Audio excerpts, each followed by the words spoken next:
Ball So Hard Custom Tees, Philadelphia Picture Company. This young lady named Stephanie created a design. She makes her own hand jewelry. Ellen Ann Christian T-shirts, so you can get your Wake, Pray, and Slay T-shirts there, because I'm going to be wearing mine. So Gail is going to be there, and a young lady that owns Caramel Delight. So it's going to be something for everybody. So if you miss it, shame on you. Shame on you.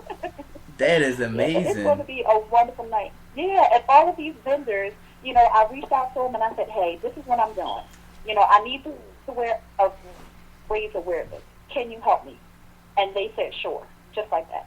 Along with the artist, you know, they just said, sure, what can we do? Because each one of them, and like you said, you either been in that situation of not having your copay, or you know somebody who was a loved one to you who didn't have their copay. So all of these people were affected by that, and they said, what can I do to help? That's just amazing to me. Yes, amazing. It is. God is amazing. God is all powerful, and that is just wonderful. You know, this right here is something that's very, very important, and I just love, you know, the Philadelphia is the city of brotherly love and sisterly affection, as we were named many years back. But the issues of late, you know, people have kind of lost that feel that everybody out in Philadelphia is for themselves, and no one really wants to see anyone else do better. And for a while it seemed like that was the case, but over the past few years I've seen so much change in this city, and so many different people and business owners and organizations just stepping up and just partnering and just working with each other to make this city a better place. And, you know, for your vendors and your artists that's going to be there to just step up and just say, you know what, I'm down, how can I help? That is a blessing. That is such a blessing. Yeah, I mean, and, you know, for some people to, you know, join in with you to help you on the campaign, it's almost like you have to pull teeth and you have to sell yourself, you know. Mm-hmm. And I didn't have to do that with not one of these vendors. They were just like, when is it? What time do I have to be there? What do you need me to do to help? You know, so they've been on social media sharing. They've been passing out flyers. They help sell tickets. So I'm just very thankful for each and every one of them, you know, because like I can say, I can't do this by myself, you know, and you need the people to help and agree with what you're doing. You know, I can't do it without serving the people, you know, so I am just very, very thankful, very, very thankful. And I'm thankful to you to give me this community spotlight, you know. So, you know, God is just so awesome. Yes, He is. is. And with this, you know, complaint that turned into an idea that turned out to be, you know, really a need for the seniors, is just amazing, because even with prescriptions, I got a phone call. A young lady asked me, she said, well, I know you do copays, but do you do copays for prescriptions? And I said, no, ma'am, I'm sorry, I don't.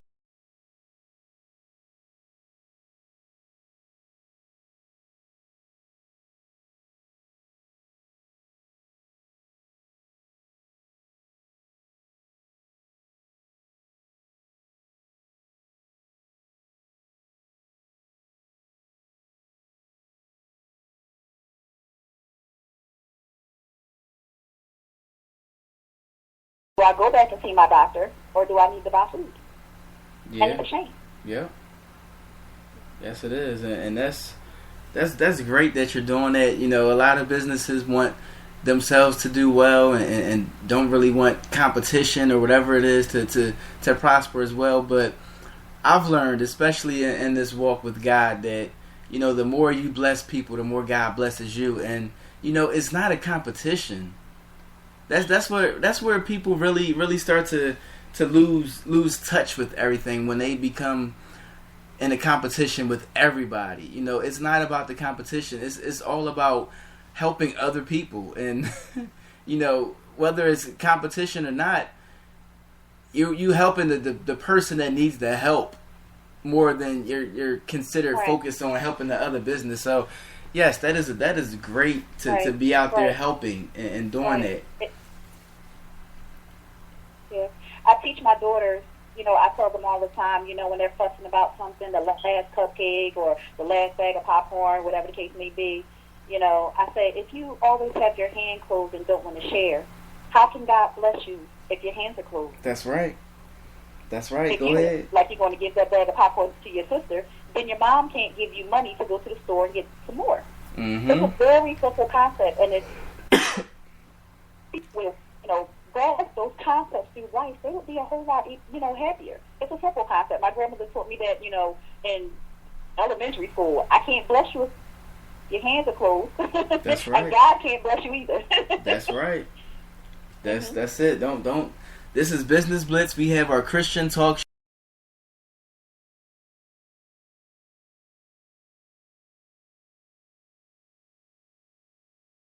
It's so real, and you wanna be blessed. You want, but you need to learn how to let go, because the more you let go, the more God can bless you with, and the more other people can bless you with. Because people out here, Shemi, they want these blessings, they want this, they want that, and when they get it, they want to hold on to it. They just want to keep it. They want to hold it to themselves, and they have that. It's a moment of selfishness, and they just don't want to let it go. But we need to really focus on letting go of the blessings that you give, and it's an amazing thing. And I always say there's salvation and transparency. So when you are able to go through these things and deal with these different things and let it out and let other people know, you're being a blessing to them, because somebody could be going through something similar, and they feel like they're the only one going through it, and they're the only one that has this issue. But when you go out there and you let people know that they're not alone, it really helps people out, and you're definitely being a blessing, because so many people are dealing with this issue, and not just in Philadelphia. So Copay Help of Philadelphia is in Philadelphia, but the growth is there. I see it. It's about to blow up big time. Are you planning on Copay Help of other cities in this country? If God will have me to do that, I am praying that He does. Of course, I wanted to start in my city because I really saw the need for it, and especially with my family. But I've received phone calls from New Jersey and New York, and friends that are in Florida that's hearing what I'm doing, friends that's in North Carolina. And the one thing my partners have said to me, they said, Shemi, keep in mind, when you started this, you may have only thought of Copay Help of Philadelphia, but you may have to be, Copay Help of Philadelphia, New Jersey region, or Alaska region, or Tennessee region, because Medicare patients are across the United States. Mm-hmm. And if we're experiencing that here, they must be, and some have to be experiencing that in other states also. Yes, indeed. It may not be as dire, but somebody is in need, and somebody needs the help. So, if I'm put on that pathway, hey, I'm taking off my heels and putting on my sneakers. Run, Forrest, run. That's what I'm going to say. Yeah, exactly. Now, you have this fundraiser you done. Do you plan to have a grassroots approach and do different things, ask for donations? How can we help you? What kind of things can we do to help Copay Help of Philadelphia grow? Well, updates on my fundraiser, and of course, I am always open to Facebook invitations. Facebook is a wonderful, wonderful tool for business, and it's free. Instagram also. So one ongoing project that I have is called the Every Penny Count Fundraiser. It's a penny project, so common sense for seniors. When I first started this project, you would not believe, I think I posted a lot of the pictures on Facebook where I said, look, I'm going to start the penny project, common sense for seniors. Every penny counts. The pennies that are in the car, the pennies that are on the floor, they're in that big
help, that I can partner, that my other organization can partner with you as well. We can come together and do something, because, I mean, we are in the health field as well. My other organization is Speakers of Life.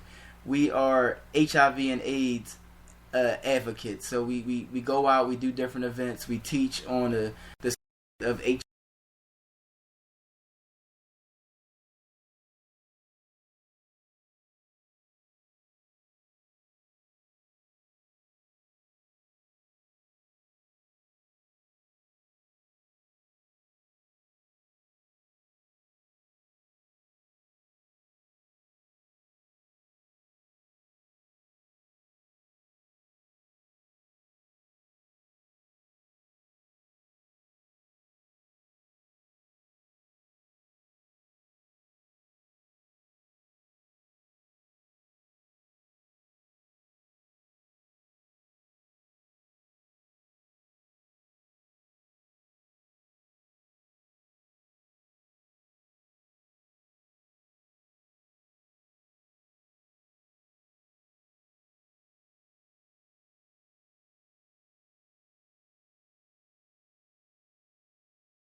So even if, something that you do may not fit what I'm doing or may not be a service for me, it's a service for somebody who needs it. Mm-hmm. So our companies, if it's just as simple as passing the word on by mouth or sharing it on Facebook, sharing it on Instagram, what you do makes a difference in somebody's life. Mm-hmm. Yes, and, talking about my organizations, I understand that you are also a community advocate as well. You do other things for the community. The adult prom extravaganza. Please let the people know about the adult prom extravaganza. Oh my goodness, yes. Well, actually, that was my first taste of entrepreneurship. The first time adult prom that I hosted was in 2009. And that was another idea that came about. My brother, I think he was 17, graduated from high school, and, he was going by himself. And I said, well, your big sister, I never went on my prom, and you don't have a date. And I said, I'm so cute. I got some bridesmaids dresses upstairs. So I said, Mommy won't worry about your curfew, and I got a credit card.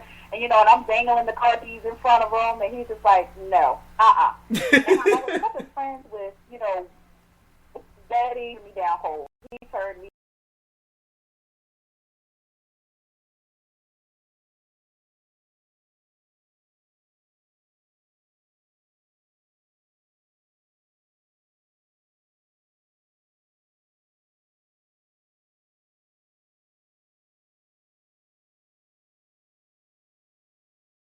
I said, okay, so what's on? It was just a friendly little bet between brother and sister.